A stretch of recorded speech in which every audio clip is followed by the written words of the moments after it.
नमस्कार मित्रांनो, सायफाय अकॅडमीमध्ये आपलं स्वागत आहे. तर आपण पाठीमागच्या व्हिडिओमध्ये some basic concept of chemistry related काही बेसिक टर्म बघितलेल्या. तर आज त्याच्याच पुढील भाग थोडासा आपल्याला बघायचा आहे. तर इंट्रोडक्टरी पार्टमध्ये आपण काय बघतोय बघा. Chemistry is the study of matter, it's physical and chemical properties and the physical and chemical changes it undergoes under different conditions. आता या ठिकाणी फिजिकल आणि केमिकल जे काही चेंजेस आहेत त्याच्यानुसार काय करतो आपण, त्याची स्टडी करतो. आता मॅटर आपण बघितलेलं आहे पाठीमागच्या व्हिडिओमध्ये. तर मॅटरचे किती प्रकार पडतात या ठिकाणी? दोन, प्युअर सबस्टन्सेस आणि मिक्सचर. आता प्युअर सबस्टन्सेस पुन्हा दोन प्रकार पडतात, एक तर इलेमेंट्स आणि एक तर कंपाऊंड. आणि इलेमेंटचे पुन्हा तीन प्रकार पडतात, मेटल्स, नॉन मेटल आणि मेटॅलॉइड्स. त्याचप्रकारे या ठिकाणी मिक्सचरचे दोन प्रकार पडतात, होमोजिनियस आणि हेट्रोजिनियस. तर अशा प्रकारे मॅटरचं आपण त्याचं क्लासिफिकेशन करू शकतो. पुन्हा या ठिकाणी केमिस्ट्री जी आहे ती आपण सेंट्रल ऑफ सायन्स म्हणून बघत असतो, कारण त्या ठिकाणी आपण फिजिक्स पण शिकत असतो, बायोलॉजी पण शिकत असतो, ॲप्लाइड सायन्स शिकत असतो, त्याचबरोबर अर्थ सायन्स शिकत असतो, स्पेस रिलेटेड काही गोष्टी शिकत असतो.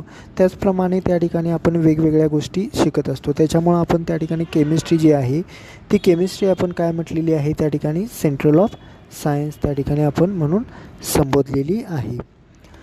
तर तुम्ही बघू शकता वेगवेगळ्या ठिकाणी आपण त्या ठिकाणी बघू शकतो केमिस्ट्री यूज केली जाते. आता केमिस्ट्री जी आहे किंवा सायन्स जे आहे ते फार पूर्वीपासून त्या ठिकाणी डेव्हलपमेंट वगैरे झालेलं आपल्याला पाहायला मिळतं. आता आपण त्या ठिकाणी फार पूर्वी जे ग्रह वगैरे जे आहेत ते शोध लावलेला आपल्याला पाहायला मिळतो आहे. त्याचबरोबर मेडिसिन वगैरे त्या ठिकाणी जर त्या ठिकाणी आपल्याला इजा वगैरे झाली असेल तर त्या ठिकाणी पूर्वीच्या काळी लोक त्या ठिकाणी मेडिसिन वगैरे यूज करत होते. ते तर फार पूर्वीपासून केमिस्ट्री किंवा जे काय आयुर्वेदिक वगैरे जे आहे ते अवगत झालेलं आहे. त्याचबरोबर आत्ताच्या काळी टेक्नॉलॉजिकल डेव्हलपमेंट फार मोठ्या प्रमाणामध्ये डेव्हलप झालेली आहे. तर ती कशी इन्स्ट्रुमेंटली वगैरे झालेली आहे. त्याच्यानंतर इंजिनिअरिंग, ॲग्रिकल्चर, मेडिसिन, डेंटिस्ट्री वगैरे या ठिकाणी खूप मोठ्या प्रमाणामध्ये डेव्हलपमेंट झालेले आपल्याला पाहायला मिळतं.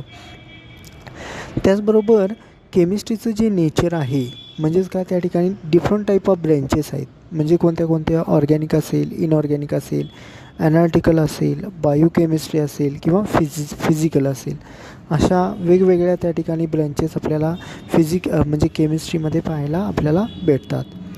त्याचबरोबर त्या ठिकाणी आपण अदर पण काही ब्रँचेस वगैरे आहेत त्या पण आपण बघू शकतो पुढच्या वेळेला वगैरे. ॲनालिटिकल असेल, ॲप्लाइड असेल, अशा वेगवेगळ्या त्या ब्रँचेस आपल्याला पाहायला मिळतात.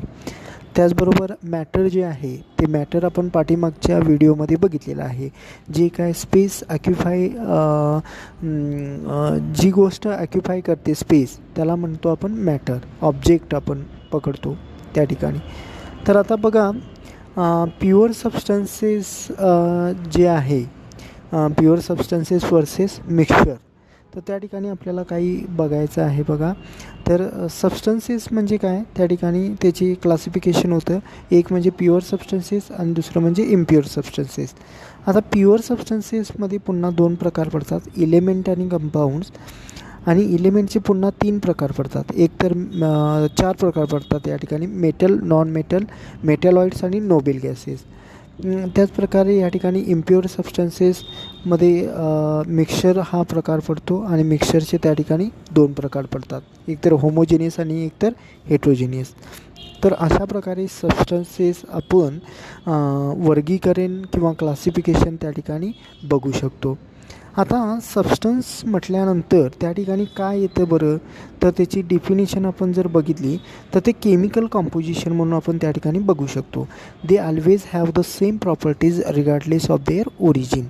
Mixtures have no definite chemical composition and hence no definite त्या ठिकाणी इलेमेंट्स असतील. तर अशा प्रकारे जे काय म्हणजे सबस्टन्स जो आहे तो आपण डिफाईन करू शकतो. तर वेगवेगळे कंपाऊंड्स वगैरे बघतो ते आपण सबस्टन्समध्ये बघत असतो. ओके, या ठिकाणी आपण थांबूयात. थँक्यू.